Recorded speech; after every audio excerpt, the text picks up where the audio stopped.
What if the greatest monuments of the ancient world were more than just stone and mortar? Picture the Great Pyramid of Giza, its perfect angles slicing into the sky, or the temples of Machu Picchu, perched like celestial stairways to the heavens. These aren't just relics of forgotten kings, they're living puzzles, whispering secrets across millennia.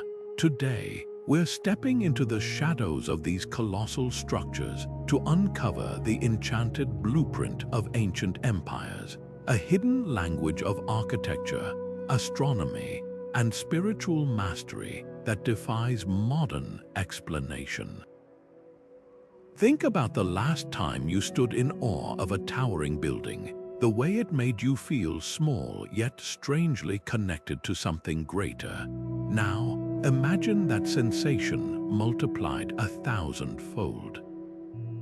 The builders of these ancient wonders didn't just construct walls, they wove cosmic truths into every brick, aligning temples with solstices, encoding sacred geometry into floor plans, and designing spaces where earth and sky seemed to touch. From the labyrinthine halls of Egypt's temples to the sun-kissed stones of Cambodia's Angkor Wat, these sites were more than shelters. They were portals, classrooms, and perhaps even transmitters of knowledge we're only beginning to grasp. This isn't just a story of how these monuments were built, but why. What drove civilizations separated by oceans and centuries to chase the same celestial patterns, the same mathematical precision? Was it divine inspiration, lost technology, or a universal understanding of energies we've since forgotten? As we peel back the layers of myth and measurement, you'll discover how these blueprints were etched not just into stone, but into the very fabric of human ambition. By the time we're done, you won't just see these structures, you'll feel their pulse, their purpose, and the eerie genius of those who dreamed them into existence. The past isn't silent, it's waiting for us to listen. Take a closer look at the Parthenon's columns and you'll notice something extraordinary. They aren't perfectly straight. Each one curves slightly inward, a subtle correction that tricks the eye into seeing perfection. This isn't an accident. It's the work of architects who understood something modern builders often overlook. Geometry isn't just about lines and angles. It's alive, vibrating with hidden meaning. The same principle pulses through the Great Pyramid's dimensions, where the ratio of its height to its base mirrors the golden section, a mathematical constant found in everything from seashells to galaxies. To the ancients, this wasn't just pleasing symmetry, it was a direct line to the divine. Walk through the corridors of Cambodia's Angkor Wat, and you'll find Fibonacci sequences etched into the very walls, spirals echoing the growth patterns of plants and the swirl of distant nebulae. Gothic cathedrals stretch toward the heavens with proportions so precise, they're said to resonate with the harmonies of the cosmos. These weren't just artistic flourishes, they were deliberate acts of alignment, as if the builders were tuning their temples like instruments to frequencies beyond human hearing. But why? Why would cultures separated by continents and centuries obsess over the same sacred ratios? Some scholars believe these geometries acted as antennas, channeling energies we no longer understand. Others argue they were maps, encoding celestial knowledge into stone for future generations to decipher. The truth may be simpler and far more profound. These patterns reflect a universal language, one written not in words but in the very fabric of existence. When you stand in the shadow of these structures, you're not just witnessing engineering, you're glimpsing a lost science, one where math and mysticism were inseparable. The stones aren't just silent witnesses, they're teachers whispering secrets to those who know how to listen. Celestial alignments weren't just decorative flourishes, they were the beating heart of ancient empires. Picture Stonehenge's towering stones standing in silent vigil for thousands of years. At dawn on the summer solstice, sunlight slices perfectly between the pillars, illuminating the altar like a celestial spotlight. This wasn't luck, it was precision engineering, a testament to a culture that watched the skies as closely as we track our smartphones today. Now shift your gaze to the pyramids of Giza. From above, their layout mirrors the three stars of Orion's belt with eerie accuracy, as if the desert itself were a reflection of the heavens. The ancient Egyptians didn't just admire the stars, they built a terrestrial map of their cosmos, embedding astronomical knowledge into the very ground. And halfway across the world, the Maya carved observatories into their temples, tracking Venus's 8-year cycle with such precision that their calculations were off by mere hours compared to modern astronomy. Why this obsession with the skies? For these cultures, celestial events weren't just dates on a calendar, they were divine conversations. Solar alignments marked planting seasons, lunar cycles dictated rituals, and planetary movements signaled omens. The heavens were a clock, a compass, and a sacred text all at once. But here's the mystery: how did civilizations with no telescopes, no satellites, achieve such staggering accuracy? Some argue it was generational patience, centuries of naked eye observation passed down like a sacred heirloom. Others whisper of lost technologies or forgotten sciences, methods we've yet to rediscover. The truth might be simpler and more profound. These monuments weren't just tools, they were bridges between earth and sky, designed by people who saw no separation between the physical and the spiritual. When you stand in the shadow of these structures, you're not just looking at stones, you're witnessing a dialogue with the universe, one that's been ongoing for millennia. And if we listen closely, we might just hear its echoes. Stroll through the ruins of Teotihuacan, and you'll walk avenues that stretch like celestial rivers beneath your feet. The Avenue of the Dead doesn't just connect pyramids, it mirrors the Milky Way, a terrestrial echo of the night sky. Every structure in this ancient Mexican city was placed with intention, from the Pyramid of the Sun anchoring the solstice sunrise to the smaller temples marking Venus's dance across the heavens. This wasn't urban planning as we know it today. It was cosmology in stone, a metropolis designed as a mirror to the stars. Now, journey to Babylon, where the Ishtar Gate's glazed tiles shimmered like the constellations they honored. The city's grid wasn't just practical, it was a sacred diagram, with processional roads aligning to planetary movements and ziggurats serving as giant astronomical calculators. Priests doubled as celestial cartographers, tracking Jupiter's path to predict harvests or Mars's retrograde to time royal coronations. To walk these streets was to navigate a living star chart, where every turn held cosmic significance. But how did cultures with no satellites or telescopes achieve such precision? The answer lies in patience, generations of sky watchers recording patterns on clay tablets, passing down knowledge like a sacred flame. Yet there's a tantalizing mystery. Why did distant civilizations, from the Maya to the Mesopotamians, independently fixate on the same celestial markers? Some argue it was practical, a way to track time for agriculture. Others see deeper magic at work, suggesting these alignments tapped into energies or dimensions we've yet to understand. The most compelling clue might lie in the materials themselves.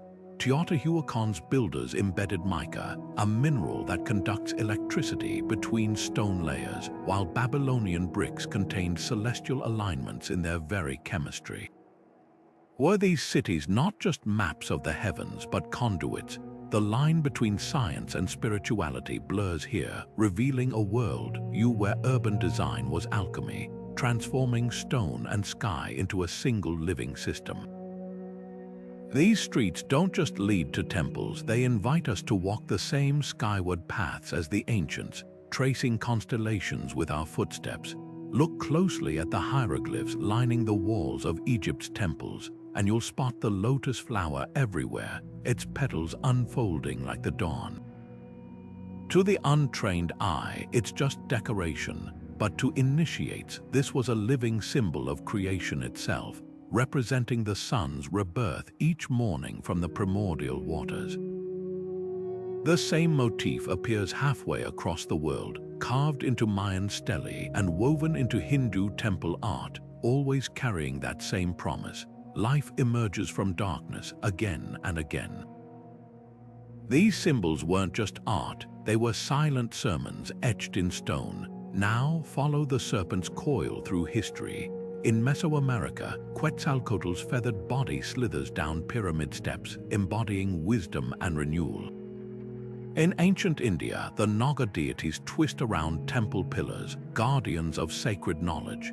Even in Norse myths, the world serpent Jörmungandr circles the earth, biting its own tail in an endless loop. The parallels are too precise to dismiss as coincidence. These cultures, separated by continents and centuries, were speaking the same visual language, one where serpents weren't just creatures but metaphors for cyclical time, healing, and the hidden energies pulsing through the earth. Why would symbols repeat across such vast distances? Some scholars point to a lost global civilization, a mother culture that seeded these ideas. Others argue it's evidence of humanity's collective unconscious, archetypes hardwired into our psyche. But the most compelling explanation lies in the symbols themselves. A lotus rising from muddy water or a serpent shedding its skin. These aren't just pretty images. They're observations of nature's deepest truths, universal patterns our ancestors recognized and revered. The real magic lies in how these symbols were used. Walk into Egypt's Temple of Hathor, and you'll find ceilings painted with celestial maps, their stars connected by lines that form, you guessed it, lotuses. The Maya did the same, arranging their pyramids to mirror the serpentine path of Venus across the sky. These weren't passive decorations, they were interactive tools designed to trigger contemplation in those who understood their meaning. A priest tracing a carved lotus with their finger wasn't just admiring art, they were meditating on the universe's endless cycle of renewal. Perhaps that's the greatest lesson hidden in these symbols. They remind us that ancient wisdom wasn't locked away in scrolls or secret chambers. It was displayed proudly on every wall, every column, waiting for those with eyes to see. The next time you encounter an ancient symbol, don't just look at it, ask what it's trying to teach you. The answers might be older than you think. Standing before the colossal stones of Baalbek's trilithon, each weighing as much as a blue whale, you can't help but wonder, how did human hands, without cranes or hydraulics, lift these giants into place? The same question echoes at Puma Punku, where blocks of andesite fit together like a puzzle, their edges so precise you couldn't slip a hair between them. These aren't just engineering marvels, they're enigmas that mock our modern assumptions. Consider the granite sarcophagi in Egypt's Serapeum, their surfaces polished to a mirror finish, their corners cut at angles so exact they'd challenge today's diamond-tipped tools. How the conventional explanation, copper chisels and brute force, crumbles under scrutiny. Copper is softer than granite. It would shatter like butter against a knife. Yet somehow these ancient artisans sculpted stone as if it were clay, leaving no tool marks, no trial and error scars. One tantalizing theory whispers of sound. Tibetan monks speak of acoustic levitation, where specific frequencies make boulders weightless, floating like leaves on a breeze. Could the builders of Baalbek have harnessed such a technique? Ancient texts from India describe vimanas, mythical flying machines powered by harmonic vibrations. Even the Bible hints at it, with Joshua's trumpets toppling Jericho's walls. It's not as far-fetched as it sounds. Modern experiments show how sound waves can manipulate objects, suspending water droplets in midair. Then there's the puzzle of the tools. At Puma Punku, the stone's bare drill holes so perfectly cylindrical, they suggest a technology beyond simple rotation, perhaps even ultrasonic machining, a method we only developed in the 20th century. Some researchers point to vitrified rock surfaces where stone appears melted and rehardened as evidence of heat-based cutting techniques lost to time. Others speculate about plant-based solvents like the corrosive sap of the tara tree used by the Inca to soften stone for shaping. But here's the twist: these methods, however ingenious, don't fully explain the megalith's precision. Take the trilithon's mating surfaces where 1,000-ton blocks interlock with dovetail joints. Modern engineers would need laser-guided saws to achieve such fits. Yet these stones were quarried miles away, transported uphill, and hoisted 20 feet in the air, all without wheels, pulleys, or written records of how it was done. Perhaps the answer lies not in the how, but the why.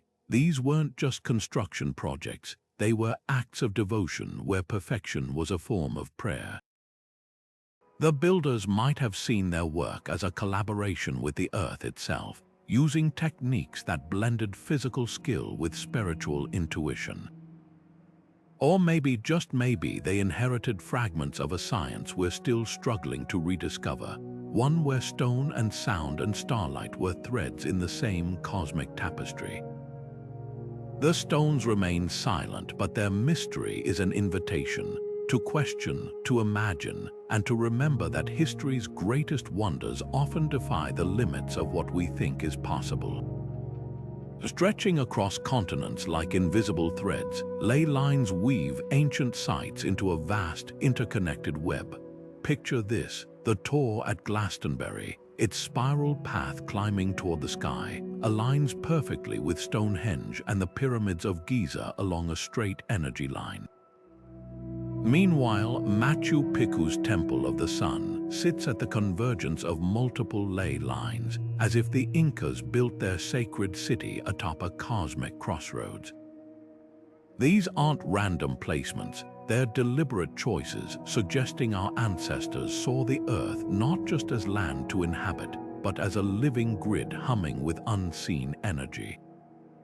Now zoom out. From above, these connections become undeniable. The Great Wall of China snakes along a ley line. The temples of Angkor Wat mirror the constellation Draco.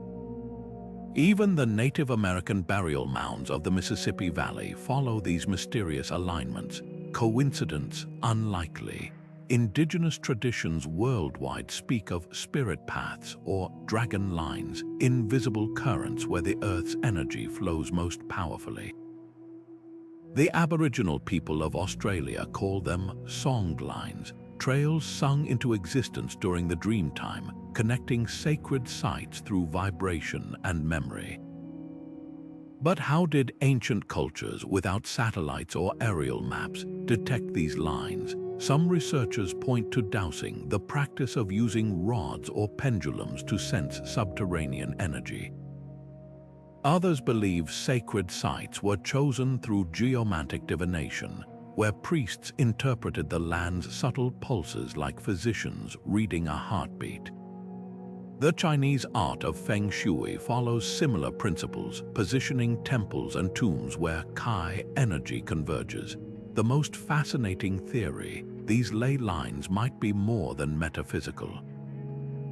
Modern studies reveal that many sacred sites sit atop geological faults or underground water veins, places where the Earth's electromagnetic field fluctuates. Experiments at Stonehenge show its stones amplify low-frequency sound waves, creating resonance effects that alter brain activity. Could these landscapes have functioned as giant tuning forks, harmonizing human consciousness with the planet's natural frequencies? Then there's the purpose, were ley lines pilgrimage routes, guiding seekers from one power node to another like a spiritual highway. or were they energy conduits, channeling forces we've yet to measure? The Druids certainly thought so, planting oak groves along ley lines to earth celestial energy. The Maya built their white roads, sacred causeways of crushed limestone along these alignments, shimmering under moonlight like rivers of liquid light. Perhaps the truth lies in the land itself. Walk the Michael and Mary ley lines in England and you'll feel it, a tingling in the soles of your feet, a quiet hum in the air. Stand atop Peru's Kenko Temple, where intersecting ley lines create a vortex, and watch how compass needles spin wildly. The Earth isn't passive, it's alive, and our ancestors knew how to listen. They didn't just build monuments, they orchestrated entire landscapes as symphonies of stone and energy, composing a dialogue between heaven and earth that we're only beginning to decode. This changes everything. If these sites were designed as a network, then each temple, each standing stone, is like a node in an ancient internet, a global system transmitting knowledge, energy, or even prayers across millennia.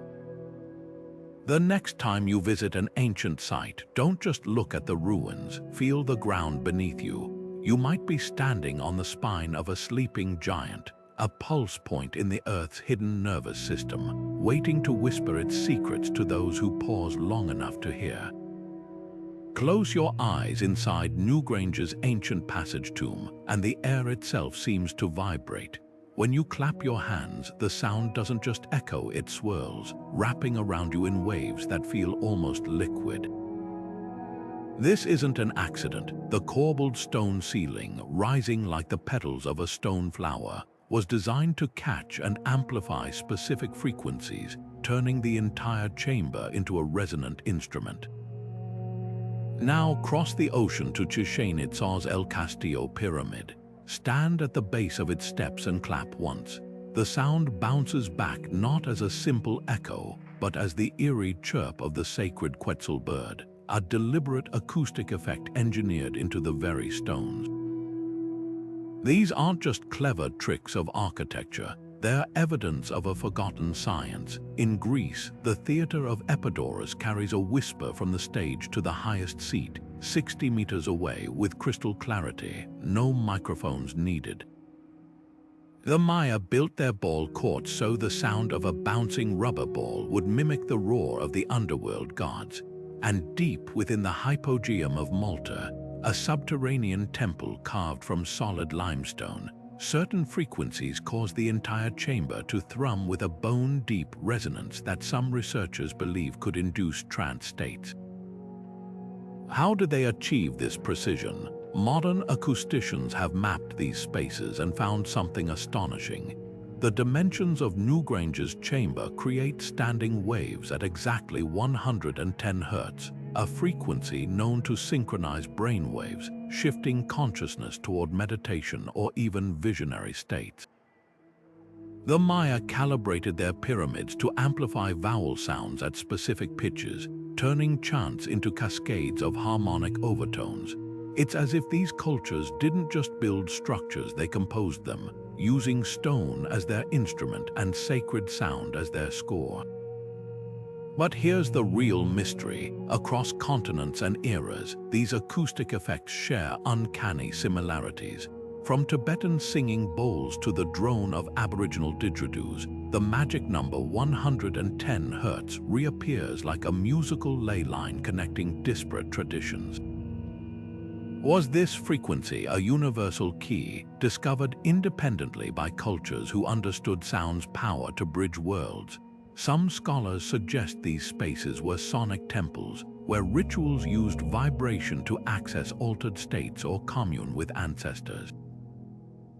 Others propose practical purposes, acoustic messaging systems for priests or early forms of sonic healing. The stones themselves offer clues. Malta's hypogeum contains niches carved to amplify specific vocal tones, while the oracle chamber beneath Egypt's Great Pyramid was designed so a single voice could fill the space with otherworldly reverberation. Perhaps the most haunting evidence comes from modern experiments. When researchers played sine waves at sacred frequencies in these chambers, participants reported visions, out-of-body sensations, or an overwhelming sense of connection, the same experiences described in ancient texts.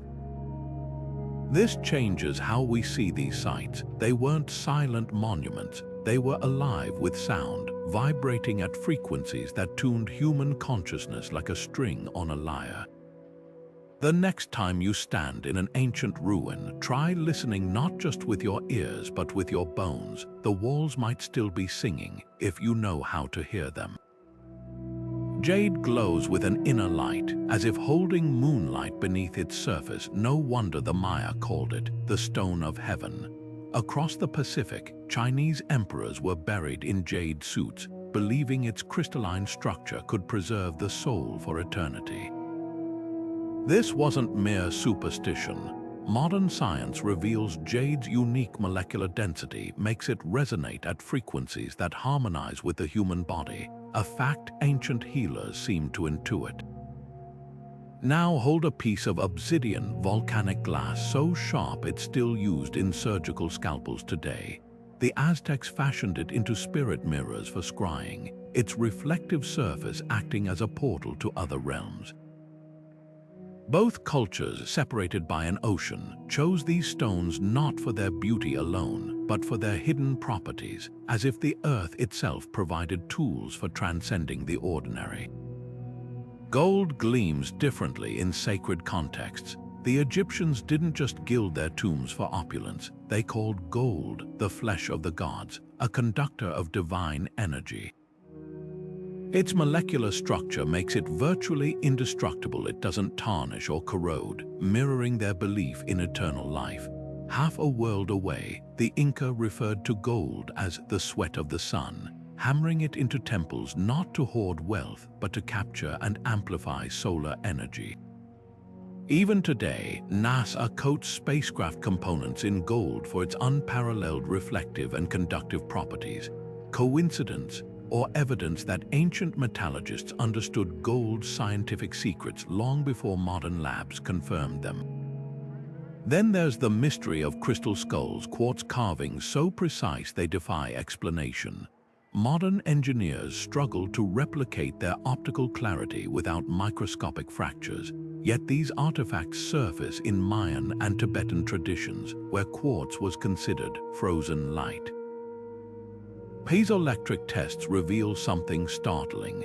When pressure is applied, these crystals generate electric charges, the same principle behind modern sonar and ultrasound. Were they ancient energy converters or perhaps information storage devices, as some fringe theorists suggest? The truth may be simpler and stranger. These materials weren't just chosen for their physical traits, but for their capacity to bridge worlds, stone as mediator, metal as messenger. The most profound clue lies in the rituals themselves. Tibetan monks still grind lapis lazuli into pigment for mandalas, honoring its historic role as a conduit for wisdom. Egyptian priests anointed statues with electrum, a gold-silver alloy to awaken them during ceremonies. Everywhere we find the same pattern. Materials weren't passive. They were active participants in sacred acts, selected because they vibrated, conducted, or transformed energy in ways that aligned with spiritual intentions. Modern material science is just catching up, confirming what alchemists always knew, that matter and spirit aren't separate realms, but different expressions of the same universal language. Perhaps that's the real lesson etched into these artifacts. When you hold a Mayan jade pendant or run your fingers along an Egyptian gold amulet, you're not just touching history. You're touching a forgotten science, one that measured value not in carats or purity, but in a material's ability to whisper between worlds. The next time you see an ancient relic, ask not just who made it, but why they chose that particular substance. The answer might rewrite what you think you know about both the past and the nature of reality itself. Imagine a world where the Library of Alexandria still stood, its shelves groaning under the weight of 500,000 scrolls.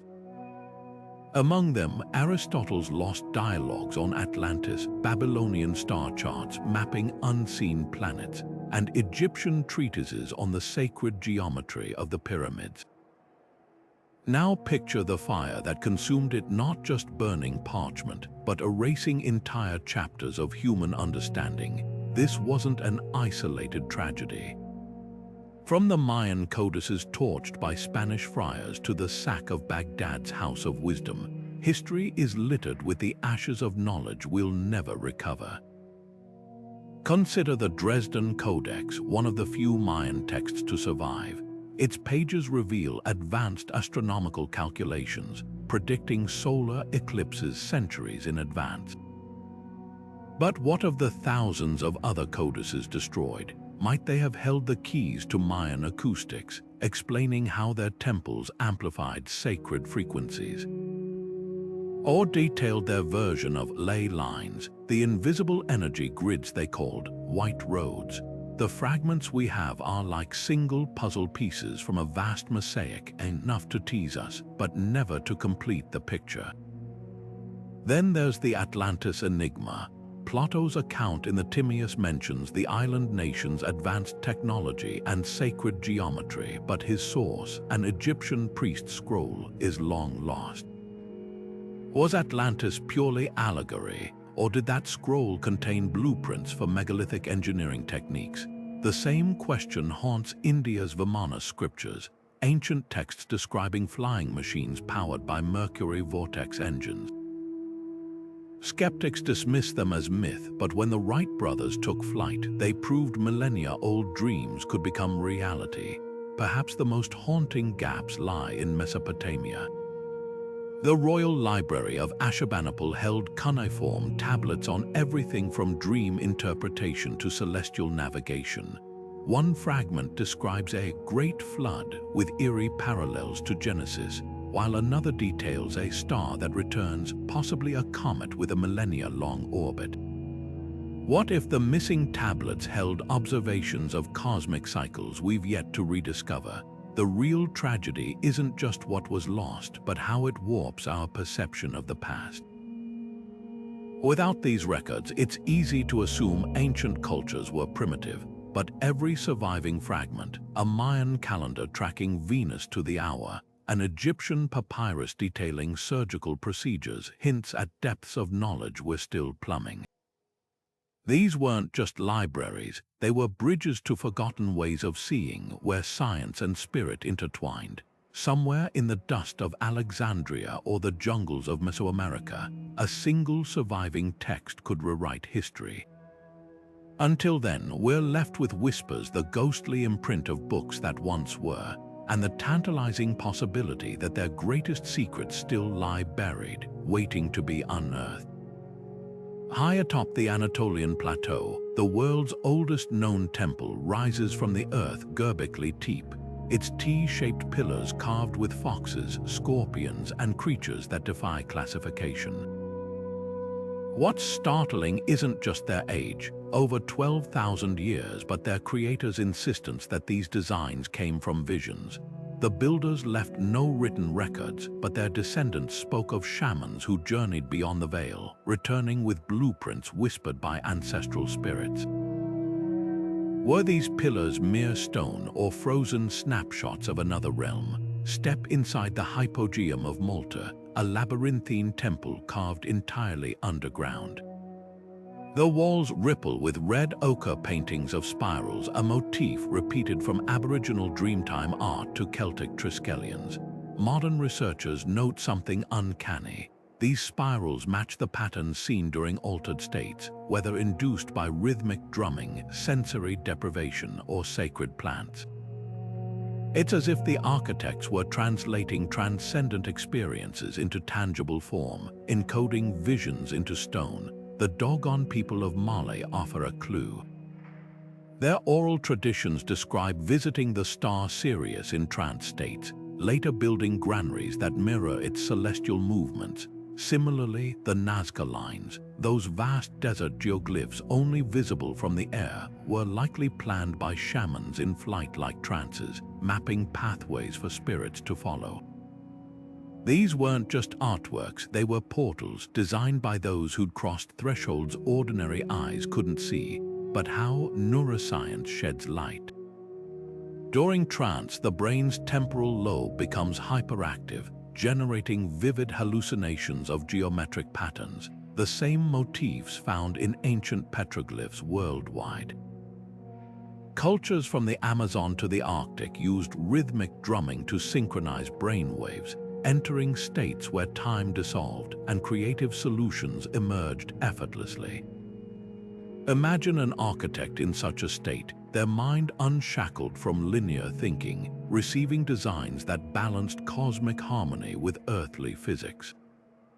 The proof lingers in the details. Göbekli Tepe's pillars align with Cygnus, the swan constellation associated with soul journeys across cultures.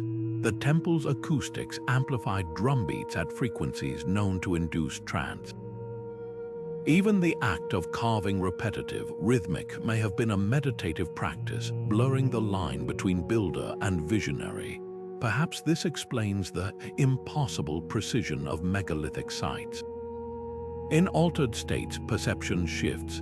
Angles appear sharper, proportions more luminous. A shaman architect might sense the golden ratio in a sunflower's spiral, then replicate it in stone with uncanny accuracy. The pyramid's celestial alignments, the harmonic resonances of Newgrange, these weren't calculated with instruments, but perceived in states where the universe revealed its blueprints. The stones ask us to reconsider what inspiration truly means. Modern architects draft plans on paper.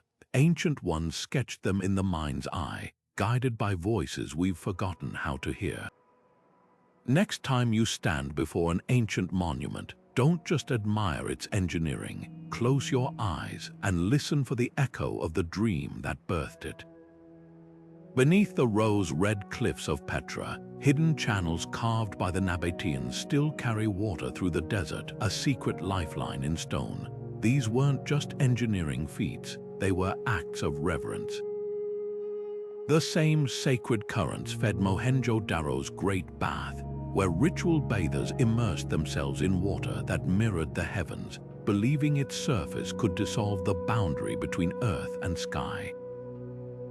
Across civilizations, water wasn't merely a resource, it was a living scripture, its flow encoding truths about creation itself. Consider the Ganges, worshipped as a goddess in India, her waters said to purify not just the body but the soul. Pilgrims still flock to her banks, not because science confirms her purity, it doesn't, but because something deeper calls them. The ancient Egyptians saw the Nile's annual floods as the tears of Isis, renewing the land in a cycle of death and rebirth. Even the Bible's Genesis describes the Spirit of God hovering over the waters before light itself existed. These parallels aren't coincidental. Water's ability to change states, from liquid to vapor to ice, made it the perfect metaphor for transformation, a physical manifestation of life's fluid, eternal nature. But the ancients may have understood water's secrets on a level we're only rediscovering.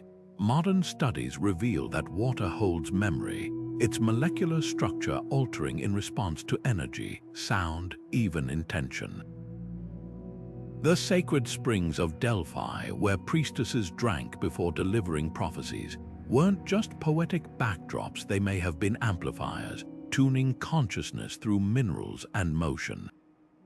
The Maya built cenotes as portals to the underworld, their still waters reflecting the stars above while hiding caverns below, creating a literal meeting point of cosmic and subterranean realms. Then there's the sound. Stand beside a Himalayan glacial stream and you'll hear it, a constant hum, a vibration that early Taoist monks called the music of the earth's veins. Tibetan singing bowls mimic this resonance, using water-infused tones to induce meditative states. The builders of Petra and Mohenjo-Daro likely knew this intuitively, designing their water channels not just for function, but for harmonic effect. The rush of water through narrow stone conduits, the echo insistence these weren't accidents. They were compositions. Perhaps the most profound insight lies in geometry. When Japanese researcher Masaru Emoto photographed frozen water crystals, he found those exposed to love and gratitude formed intricate, symmetrical patterns, while those subjected to negativity fractured chaotically. Though controversial, his work echoes what alchemists claimed centuries ago. Water isn't passive. It's a mirror, a recorder, a participant in the unseen energies around it. The ritual baths of antiquity, from Rome's Akui to Japan's Misogi, weren't just about cleanliness. They were ceremonies of imprinting, where intention and element merged. This changes how we see these ancient sites. The aqueducts, the baths, the sacred wells, they weren't just infrastructure. They were interfaces designed to harness water's dual role as physical sustainer and spiritual conductor. When you walk the stone steps of a Mayan cenote or trace the dry channels of Petra, you're not just observing history. You're touching a lost dialogue between humanity and the element that shaped us, a conversation written in currents and reflections. Though water remembers, the question is, are we still listening? The great Sphinx of Giza doesn't just gaze across the desert, it stares through time itself. With the body of a lion and the face of a pharaoh, this colossal guardian wasn't merely decoration. Ancient texts describe it as a living image, a sentinel positioned at the threshold between the mortal world and the divine. The same concept echoes in the feathered serpent Quetzalcoatl, winding down Mesoamerican temple staircases, its stone scales shimmering with the promise of transformation. These hybrid creatures weren't myths carved in stone, they were cosmic watchmen, embodiments of the sacred balance between earth and sky, order and chaos. Take a closer look at their forms. The Sphinx's lion body symbolizes raw earthly power, while its human head represents higher wisdom, a fusion of instinct and intellect. The feathered serpent merges the grounded serpent, associated with underworld knowledge, with the celestial feathers of birds, messengers to the gods. Even the dragons guarding Chinese temples blend antlers' connection to the heavens with scaled bodies linked to water and fertility. Every detail was intentional, a visual code declaring these beings as mediators between realms. But their role went beyond symbolism. Inscriptions at Edfu Temple reveal how Egyptian priests performed daily rituals to awaken statues, believing their Ka life force could repel chaotic energies. The Maya painted their feathered serpents with cinnabar, a mercury-based pigment that conducted energy in ways modern science is still unraveling. Chinese dragon statues often perched at temple entrances with pearls in their claws, not just decorative, but representing the flaming pearl of enlightenment, said to ward off malevolent spirits. These weren't passive sculptures. They were active participants in sacred geometry, their placements aligning with ley lines or solstice events to amplify their protective charge. The most fascinating aspect, how these guardians transcended cultures, from the Lamashu of Assyria, winged bulls with human faces, to the Hindu Makara, a crocodile-elephant hybrid guarding temple gates, the same archetype emerges. Composite creatures stationed at thresholds, warding off chaos while guiding initiates. Some scholars believe these figures encoded an ancient warning system, their animal traits signaling specific dangers. A sphinx's lion form might warn of earthly pride, while a dragon's watery associations could hint at floods or emotional turbulence. Their stone eyes still watch because their message remains. In a world where we've replaced temple guardians with security cameras, we've lost the deeper lesson. True protection isn't just about barriers, it's about balance. The next time you encounter one of these ancient sentinels, don't just see a relic, see a mirror reflecting humanity's timeless quest to navigate the seen and unseen with guardians as our guides. The towering ziggurats of Mesopotamia lie silent now, their celestial stairways crumbling under centuries of sand. What happened to the builders who once aligned temples with the stars, who carved sacred geometry into every brick?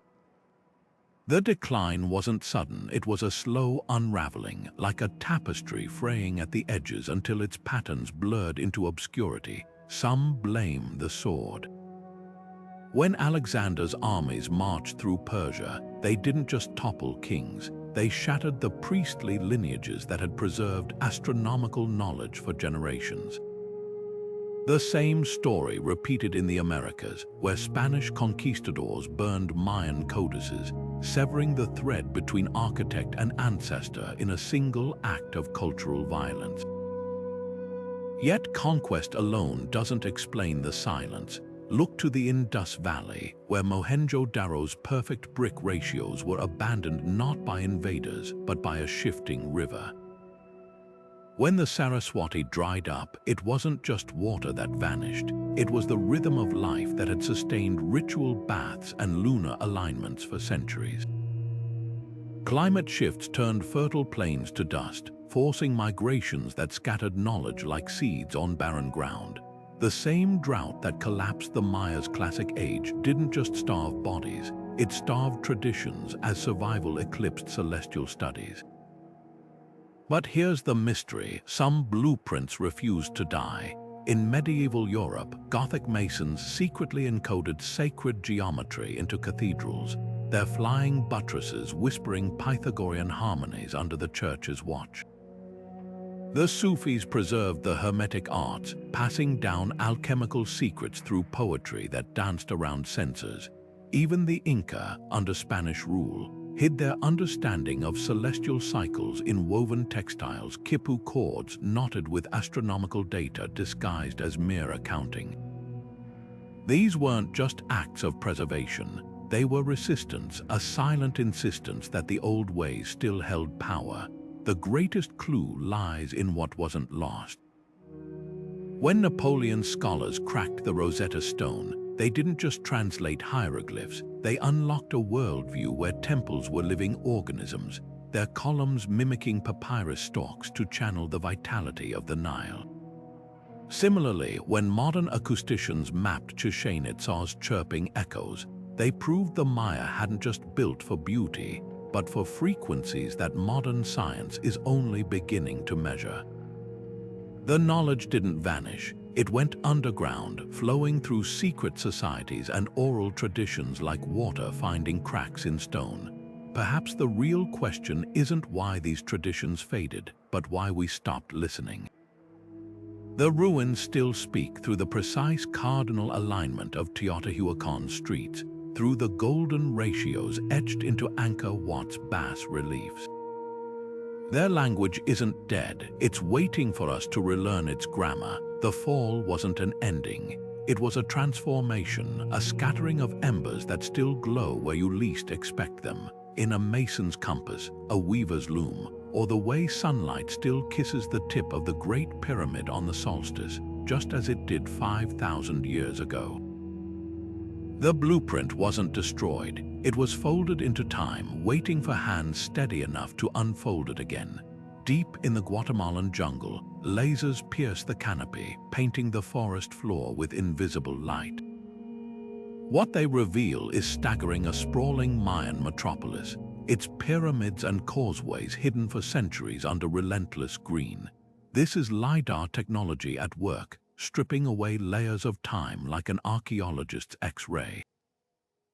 Suddenly, entire cities emerge from the shadows, their layouts forming precise celestial patterns no ground-level explorer could ever detect. The same tools have unmasked Angkor Wat's true scale, showing a vast urban grid stretching far beyond its famous temples, aligned to mirror the constellation Draco. It's as if we've been handed a flashlight in a darkened library, finally able to read the pages of history that were always there, just waiting for the right light. Meanwhile, in the deserts of Peru, drones equipped with thermal cameras soar over the Nazca lines, capturing temperature variations that hint at underground water channels. These ancient geoglyphs, once thought to be simple ritual paths, now appear as part of a sophisticated hydraulic system, a marriage of sacred art and environmental engineering. Archaeoastronomers armed with 3D modeling software are making equally startling discoveries. When they input the celestial coordinates from 2,000 years ago into digital recreations of Egyptian temples, the results are undeniable. Certain chambers align perfectly with star clusters invisible to the naked eye, suggesting the builders possessed observational techniques far beyond what surviving texts describe. The real breakthrough isn't just finding hidden structures, it's hearing them speak. At Chichen Itza, acoustic engineers using laser vibrometry have mapped how sound waves travel through the pyramid of Kukulkan, revealing chambers designed to amplify specific frequencies.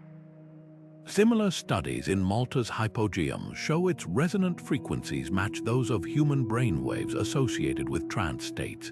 Suddenly, ancient accounts of singing stones and oracle chambers transform from myth into measurable science. Yet the most tantalizing clues come from artificial intelligence. Machine learning algorithms analyzing global megalithic sites have detected recurring architectural ratios, a kind of geometric fingerprint spanning cultures that supposedly never interacted. Some researchers speculate these patterns reflect universal principles of sacred harmony, while others suggest they point to a lost progenitor civilization. Either way, the gaps in our understanding are shrinking. What's emerging isn't just a collection of data points, but a living dialogue between past and present. When a LiDAR scan confirms an alignment described in a crumbling Mayan codex, or when satellite imagery reveals ley lines connecting Stonehenge to distant Turkish temples, we're not just solving puzzles, we're rebuilding bridges to a worldview where earth and sky, art and science were never separate. The tools have changed, but the quest remains the same, to hear the whispers of those who built not just for their time, but for eternity. Let's tackle one of history's most persistent myths head-on, the idea that extraterrestrials built the pyramids. It's a flashy theory, fueled by the sheer scale of these monuments and our modern struggle to replicate their precision with ancient tools. But here's the reality: archaeologists have uncovered worker villages near Giza, complete with bakeries, hospitals, and payroll records etched in hieroglyphs. These weren't slave laborers, they were skilled craftsmen paid in beer and bread, who left behind tools, ramps, and even trial stones showing their meticulous process.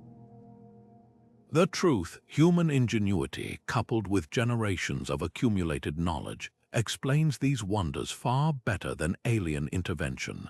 That said, not every alignment is as intentional as we might think. Take the so-called Orion correlation, linking the pyramids to the stars of Orion's belt. While the match is visually striking, astronomers point out that the belt stars shift over millennia due to Earth's wobble. The alignment was perfect, but not in the era of Khufu's reign. It fits better with the sky as it appeared 10,000 years earlier. Does this disprove celestial connections entirely? Not quite. It suggests the Egyptians may have inherited star lore from even older cultures, weaving it into their own sacred geography without perfect precision. Then there's the myth of lost high technology. No, the pyramids weren't primitive power plants, and their chambers don't concentrate electromagnetic energy. Modern scans prove it. But the real story is arguably more fascinating. The Egyptians used simple tools like copper chisels and wooden sledges, but mastered physics in ways we're still unpacking. They leveled the Great Pyramid's base to within 2 centimeters of perfect flatness using nothing but water-filled trenches and keen observation. Their primitive methods reveal a profound understanding of geometry and astronomy, achieved through patience and iteration, not futuristic gadgets. What about the Nazca lines? These massive desert drawings, visible only from the air, have fueled speculation about ancient flight.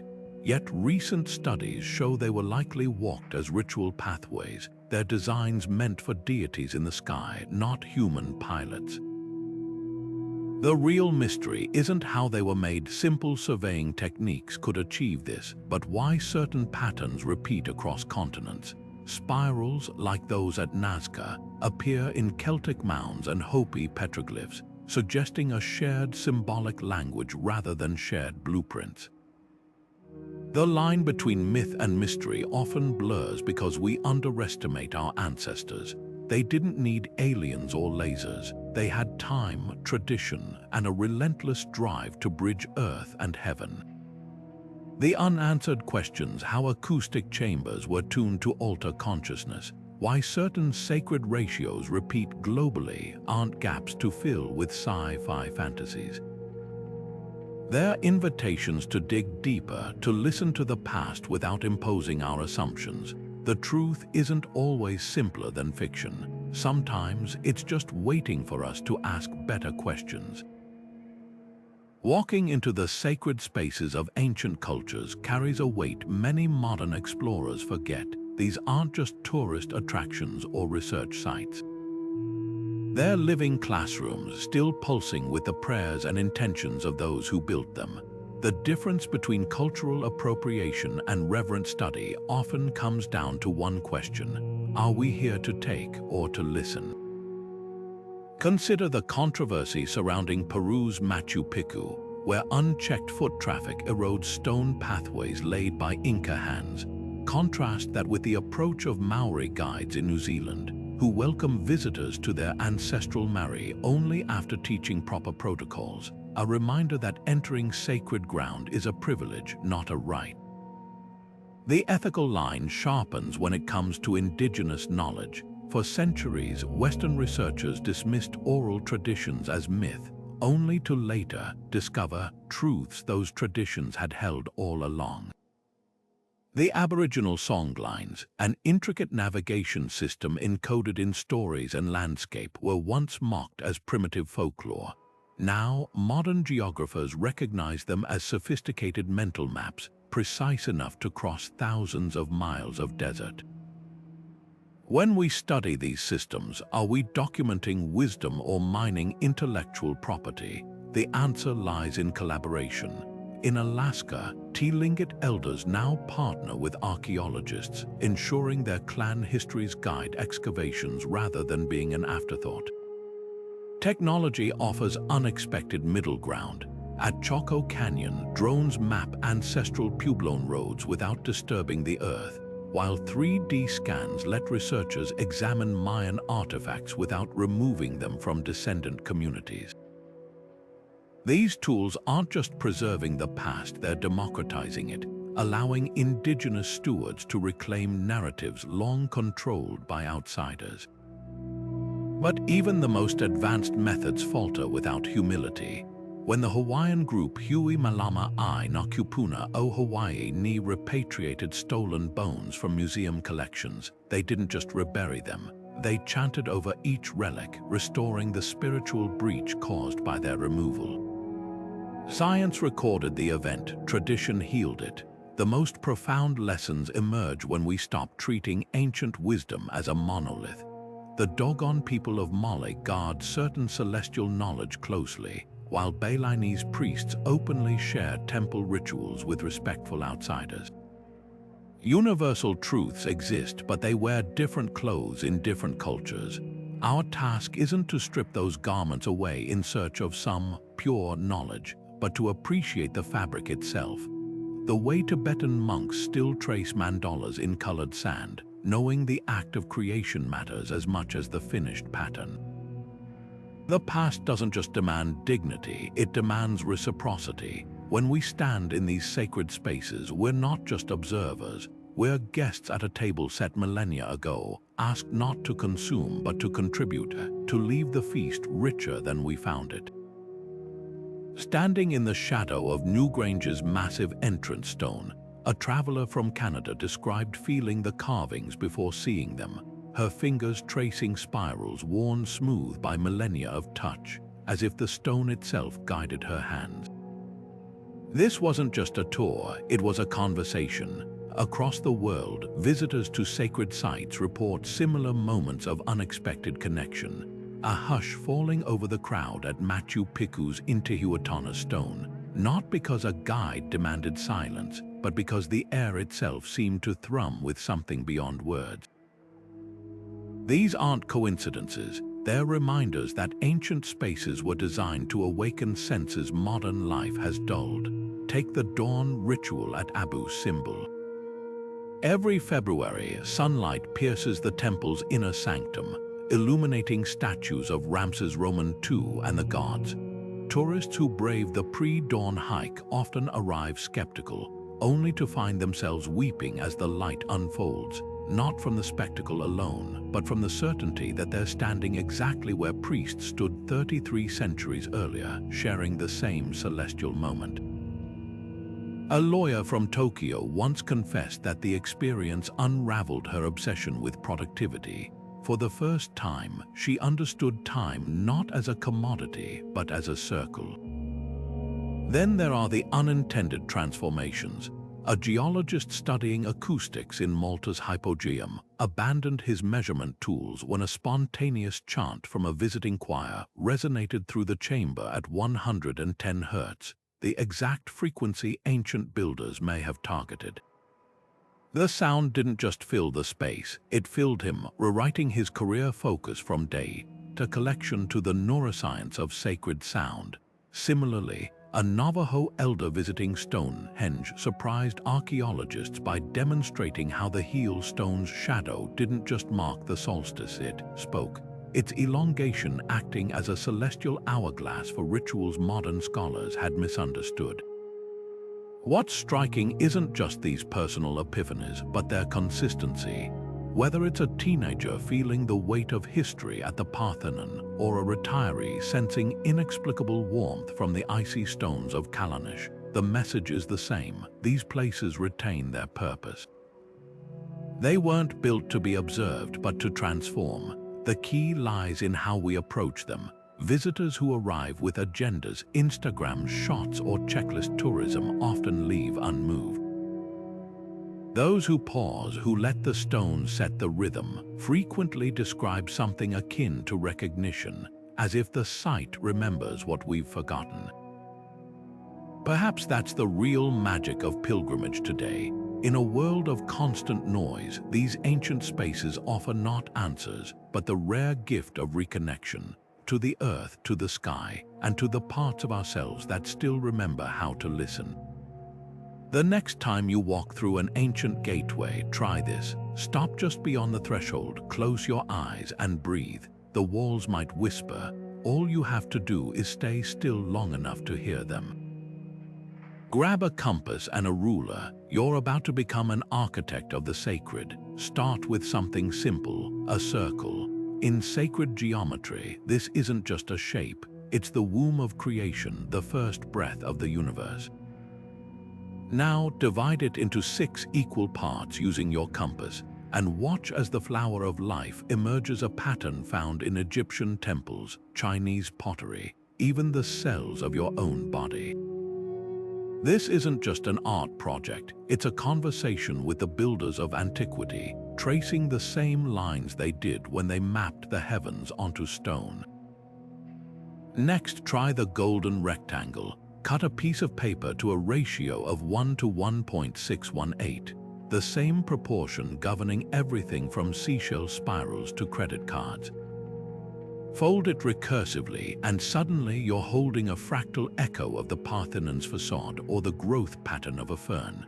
The magic lies in the doing.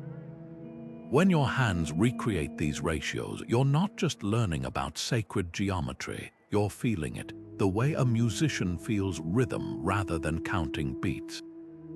For a deeper dive, craft a personal mandala. Start at the center, a dot representing unity, and expand outward with symmetrical patterns. Tibetan monks destroy their sand mandalas after completion to honor impermanence, but yours can be a living document. Notice how the process demands focus, almost like meditation. That's no accident. The act of creation mirrors the cosmic order ancient cultures sought to embody, chaos refined into harmony through intentional action. Now listen, draw a string around a nail, pull it taut, and trace a curve. This is the genesis of the vesica piscis, the almond-shaped intersection of two circles that medieval masons used to design Gothic cathedrals. Pluck that string and you'll hear a tone. Change the length slightly and the pitch shifts. This is where geometry meets music, where the same ratios that shape space also govern sound. Build a monochord, a single-stringed instrument, and you'll literally play the mathematics that Pythagoras called the music of the spheres, the real revelation. You don't need megaliths or temples to engage with these principles. Arrange stones in your garden to mirror the summer solstice sunrise, or align a mirror to catch the equinox light on your wall. When sunlight hits at the predicted angle, you'll share the same exhilaration Neolithic builders felt watching their alignments come alive. The blueprint isn't locked in the past, it's etched into the fabric of reality, waiting for anyone with curiosity and a steady hand to uncover it. The ancients weren't just building structures, they were encoding a language, and now, with paper and string, you're learning to speak it. What if the skyscrapers of tomorrow didn't just scrape the sky but danced with it? Picture a city where glass facades curve like the petals of the flower of life, where office parks channel the same harmonic resonance as Malta's hypogeum, turning rush hour into a symphony of purposeful movement. This isn't fantasy. From Barcelona's Sagrada Familia Gaudi's masterpiece infused with natural fractals, to Bhutan's gross national happiness-inspired architecture, the seeds of this revival are already sprouting. The ancients didn't just build shelters, they crafted ecosystems where geometry, energy, and human well-being intertwined. Now, as climate crises and urban alienation mount, their blueprints offer startling solutions. Take the desert city of Masdar in Abu Dhabi, where wind towers modeled after ancient Persian designs cool streets without electricity, or the Bangalore tech campus that replicates mandala patterns to boost employee creativity. These aren't aesthetic quirks, they're proof that sacred principles can solve modern problems. Studies show hospital patients recover faster in rooms with golden ratio proportions, while classrooms shaped like the vesica piscis improve student focus. The irony, we're spending millions on biophilic design research to rediscover what the builders of Angkor Wat knew instinctively, that humans thrive in spaces that mirror nature's mathematics. But the real revolution lies deeper. Imagine solar arrays arranged in Fibonacci spirals, maximizing energy capture like sunflowers tracking light. Envision water systems inspired by the Nazca's underground aqueducts, using gravity and geometry to conserve resources. Even urban planning could learn from Teotihuacan's celestial grid, where neighborhoods align with solstice sunrises to harness natural light cycles. The potential extends beyond sustainability. This is about re-enchantment. A Tokyo high-rise already integrates Shinto shrine dimensions into its lobby, creating a pocket of tranquility in the urban frenzy. Workers report feeling grounded there, as if the walls themselves emit a forgotten kind of calm. The most radical idea, that spiritual renewal might come not from retreating to monasteries, but from reinventing where we live. Medieval cathedrals lifted eyes heavenward with their vaulted arches. What if our homes did the same?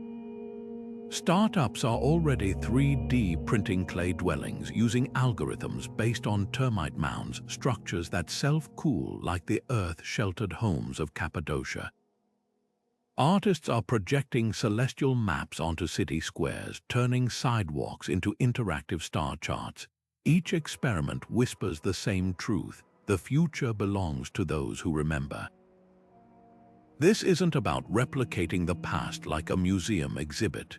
It's about unlocking a toolkit, one where Mayan rainwater harvesting meets AI, where Gothic stained glass inspires photovoltaic windows that change hue with the sun's path. The ancients left us more than ruins. They left a challenge to build not just smarter but wiser, to construct spaces that don't just house bodies but nourish souls. The stones have been speaking for millennia. Now it's our turn to answer. Dr. Elena Voss adjusts her telescope with hands that have mapped more constellations than most of us will ever see. As one of the world's foremost archaeoastronomers, she's spent decades decoding how ancient cultures turned the night sky into their ultimate blueprint. People assume celestial alignment was about spectacle, she says, tracing a finger along a replica of the Dendera zodiac. But for the Egyptians, Babylonians, and Maya, it was survival. The stars weren't just decoration, they were the original GPS, calendar, and divine hotline all in one. Her research reveals astonishing precision. The Maya's Dresden Codex contains Venus tables accurate to within 2 hours over a 500-year span, achieved without telescopes, using only knotted strings and carved sighting rods. They didn't need silicon chips, Dr. Voss explains. They had generational patience. A priest might spend his lifetime verifying just one planetary cycle, then pass that knowledge like a baton to his successor. This long-game approach allowed cultures like the Chacones to encode entire solstice cycles into their canyon cities' layout, where sunlight still pierces specific rock crevices on pivotal dates, illuminating ritual spaces like cosmic spotlights. Celestial patterns also held spiritual weight. In Mesopotamia, Jupiter's movements dictated royal coronations, she notes, unrolling a cuneiform tablet replica. The Akkadians called it the Star of Decisions. Its retrograde motion signaled times to pause major undertakings. Similarly, the Hopi people's ceremonial calendar aligns with the heliacal rising of Pleiades, marking the start of their planting season. These weren't abstract observations. Getting it wrong meant famine or failed leadership. The sky was the ultimate authority. Perhaps her most startling discovery involves universal patterns. From Polynesian navigators steering by zenith stars to Celtic dolmens marking lunar standstills, cultures separated by oceans arrived at similar solutions. The same 18.6-year moon cycle appears in Scottish stone circles and Pawnee earth lodges. This convergence suggests either shared ancestral knowledge or an independent recognition of nature's rhythms, a celestial grammar written into humanity's collective intuition. As twilight falls during our interview, Dr. Voss points to Sirius glimmering over the horizon. That's the star the Dogon people of Mali described with impossible accuracy centuries before telescopes confirmed its white dwarf companion. We call it a mystery, they called it conversation. Maybe we've just forgotten how to listen. Her work bridges that gap, translating ancient sky wisdom into a language modern minds can comprehend: one star, one stone, one story at a time. Have you ever felt the hair on your arms rise as you stepped into an ancient temple, or caught your breath when sunlight hit a standing stone at just the right angle? You're not alone. These moments of unexpected connection ripple through travelers' stories like secret threads tying us to the past. Take Sarah, a nurse from Colorado who visited Newgrange on a whim. She hadn't planned her trip around the winter solstice, but when dawn light spilled through the roof box, illuminating carvings she'd seen in a recurring dream, time seemed to fold in on itself.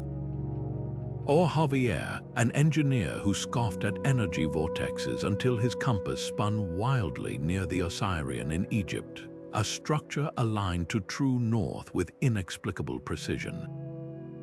Some encounters defy logic entirely. A group of friends hiking near Sedona's Boynton Canyon swear they heard drumming from a cliff face where no human could climb. echoing the Yavapai tribe's stories of ceremonial sounds trapped in stone. In Cambodia, a photographer captured what appears to be a shadowy figure guiding her lens toward a previously unnoticed celestial alignment at Banteay Chh, Ma, only to later discover local legends of temple guardians appearing as silhouettes. These aren't just ghost stories, they're modern echoes of the same intuitive knowing that guided ancient builders to harness land energies and celestial patterns we're still deciphering.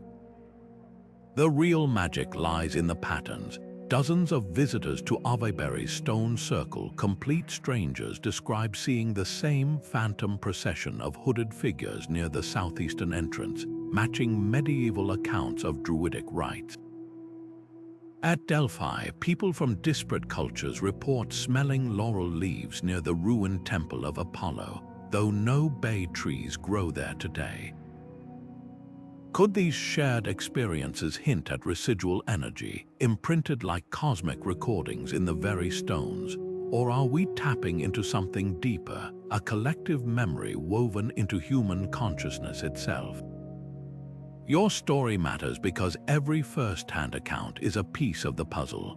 Maybe you felt an inexplicable pull toward certain ruins, or noticed your watch stopping at sacred sites despite fresh batteries.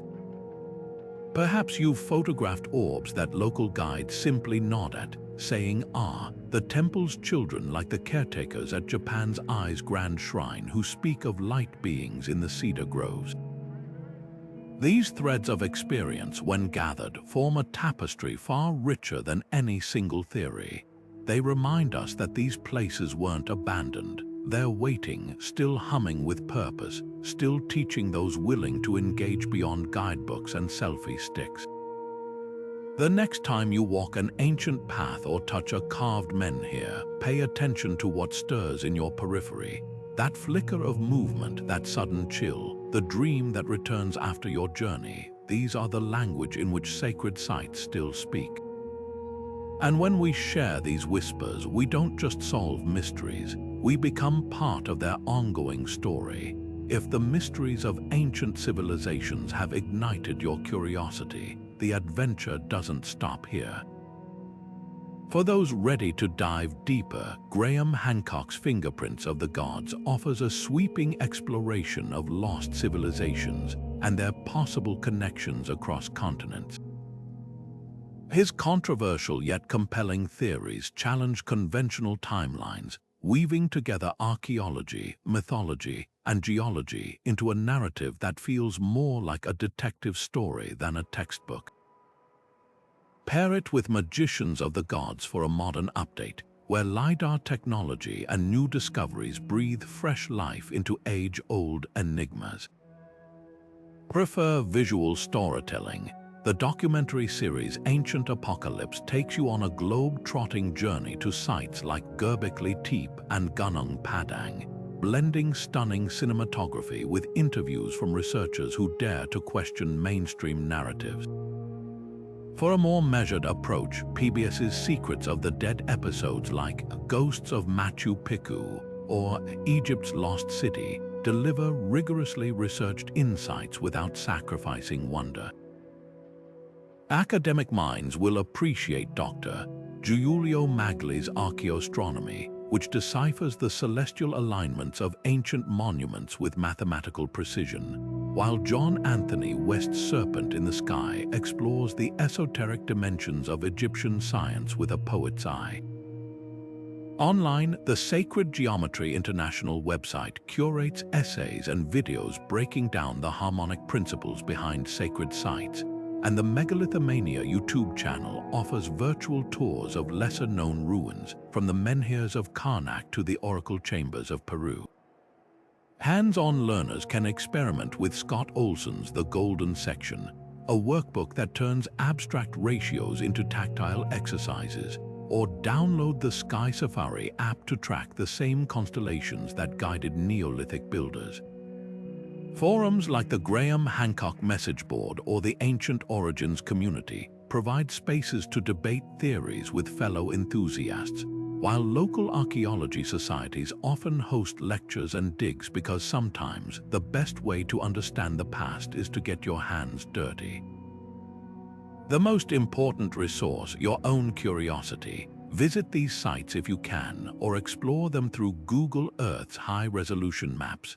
Notice how sunlight hits Stonehenge at dawn, or how the acoustics of a cathedral mimic the hypogeum's chambers.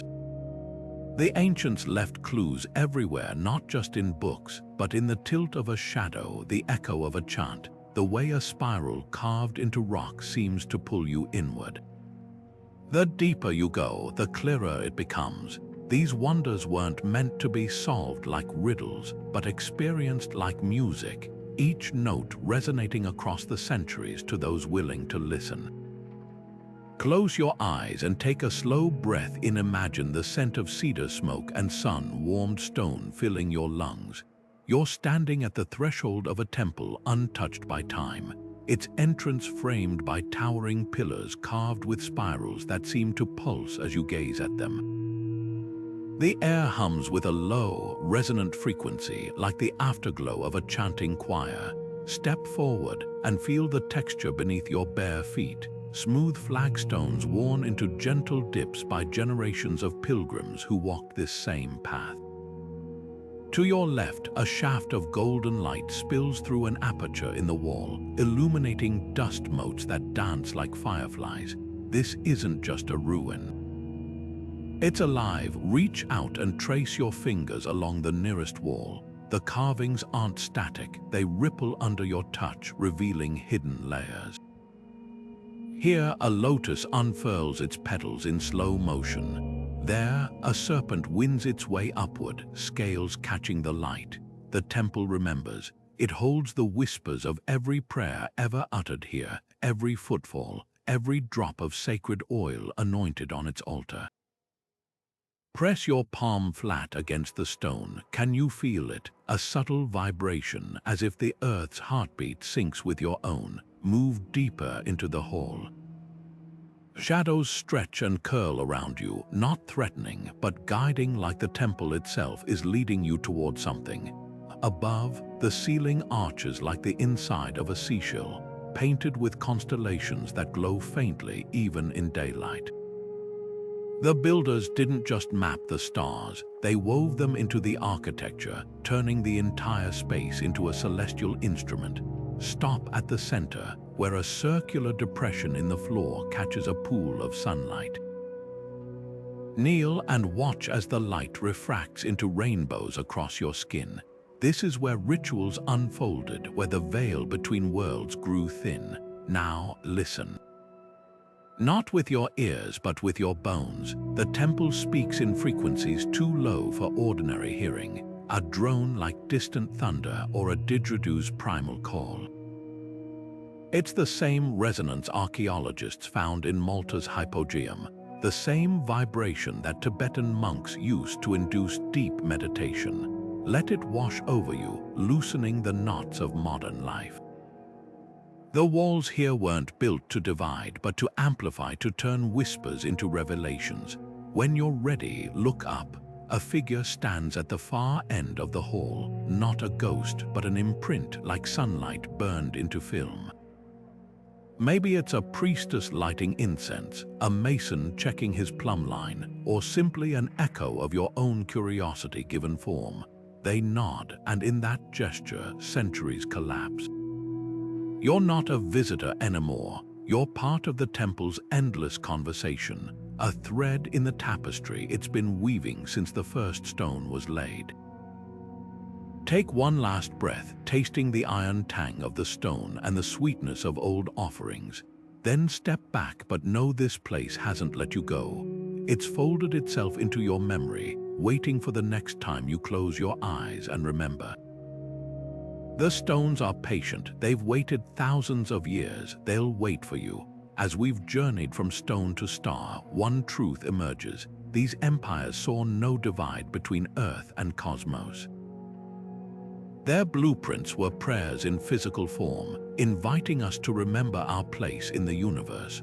What will you notice now when you gaze at the pyramids or the night sky? The enchantment lives on. Press subscribe to keep unraveling the mysteries with us. But this isn't just about the past. It's about the way these ancient whispers still ripple through our modern lives.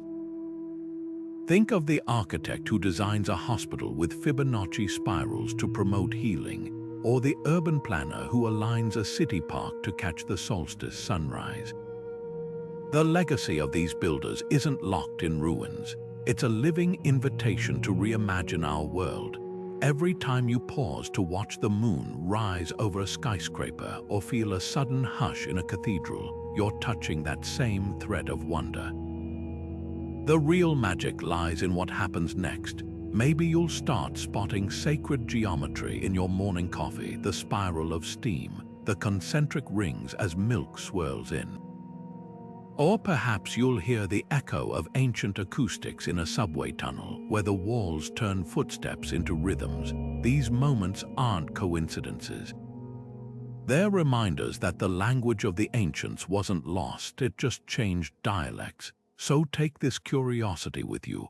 Let it color the way you see a honeycomb's hexagons or the branching veins of a leaf. Notice how the shadow of a tree at noon traces the same path as a sundial's gnomon. The universe is still speaking in patterns, just as it did to the stargazers of Babylon and the stonemasons of Cusco. The difference now, you know how to listen.